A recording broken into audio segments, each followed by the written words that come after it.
قل هذه سبيلي أدعو إلى الله على بصيرة أنا ومن اتبعني وسبحان الله وما أنا من المشركين.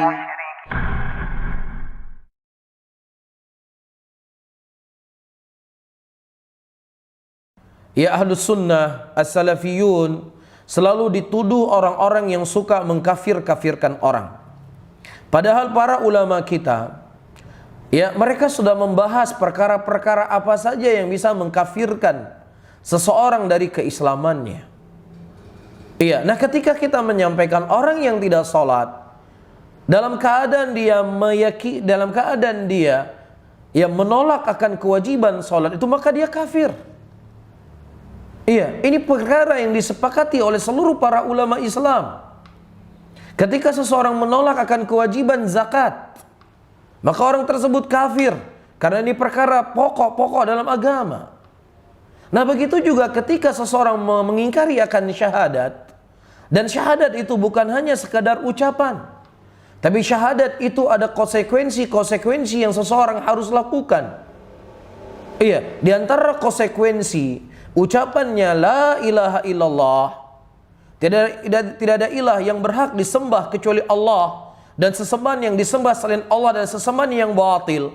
Ketika seseorang mendatangi kubur, ya, kemudian dia meminta kepada kubur tersebut, dia memohon kepada pemilik kubur agar diberikan apa yang dia inginkan, maka orang seperti ini kufur, keluar dari Islam.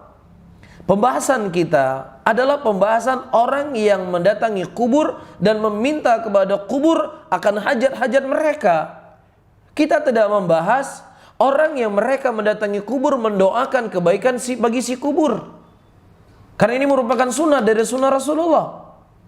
Iya, kita juga tidak membahas orang yang datang ke kubur, dia berdoa kepada Allah Subhanahu wa taala, dia memohon kepada Allah, tetapi keyakinannya di kubur ini lebih baik, saya lebih khusyuk. Orang seperti ini juga tidak dikeluarkan dari Islam. Nah, ketika Anda datang ke kubur, pada poin yang pertama yang Anda ingin lakukan, maka ini sesuai dengan sunnah Rasulullah. Nah yang kedua, kalau Anda melakukan poin yang kedua, Anda berdoa kepada Allah tapi di samping kuburan, dengan keyakinan di kuburan ini saya lebih khusyuk dalam saya berdoa dan saya minta kepada Allah, ini juga tidak dikafirkan.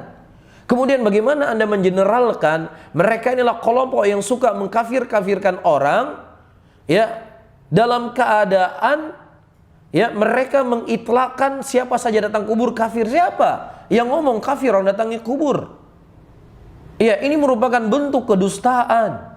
Saya alamuna ghadan manil kadzabul asyir, akan datang, akan ketahui siapa sebenarnya pendusta, siapa sebenarnya yang suka mengkafir-kafirkan muslimin. Iya, inilah bagian kebohongan, bagian dari kedustaan. Dan ini bukan sesuatu yang baru, bukan hanya terjadi di tahun 2020. Siapa kita dibandingkan Imam Ahmad rahimahullah? Siapa kita dibandingkan imam-imam Al-Hasan Al-Basri dan yang lainnya? Dan Imam Ahmad rahimahullah juga tidak selamat dari tuduhan beliau itu telah keluar dari Islam. Sampai-sampai beliau dipenjara, sampai-sampai beliau disiksa, ya, divonis orang yang tidak berhak untuk diucapkan salam. Maka ketika Imam Ahmad mengucapkan salam kepada pemimpin pada waktu itu, dia tidak mau mengucapkan salam karena keyakinan dia Imam Ahmad telah keluar dari Islam, karena Imam Ahmad mengatakan Al-Quran adalah kalamullah, bukan makhluk. Jadi ini bukan perkara yang baru, saudara-saudaraku muslimin. Ya, dan terkadang orang-orang yang menuduh kita suka mengkafir-kafirkan orang, justru mereka mengkafir-kafirkan orang yang berseberangan dengan mereka, yang syariat tidak datang untuk menyebutkan akan kekafirannya. Dan tidak ada satupun ucapan ulama mu'tabar dari kalangan imam mazhab yang 4 ataukah dari imam-imam yang lainnya yang menyebutkan perbuatan tersebut keluar dari Islam.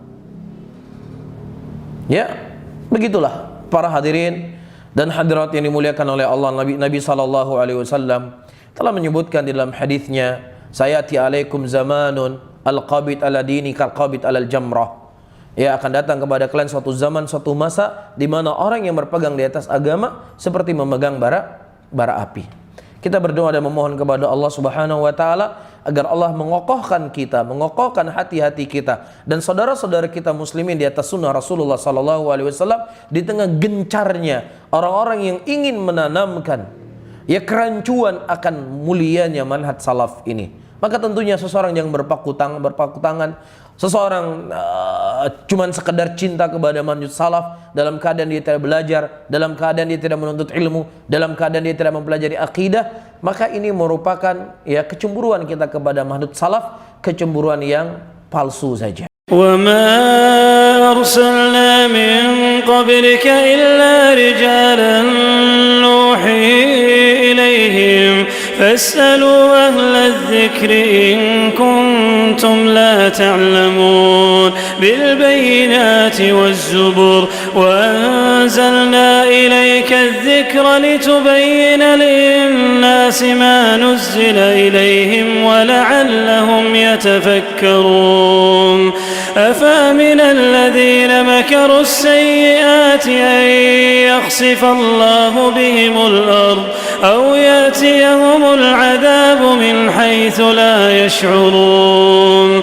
أو يأخذهم في تقلبهم فما هم بمعجزين أو يأخذهم على تخوف فإن ربكم لرؤوف رحيم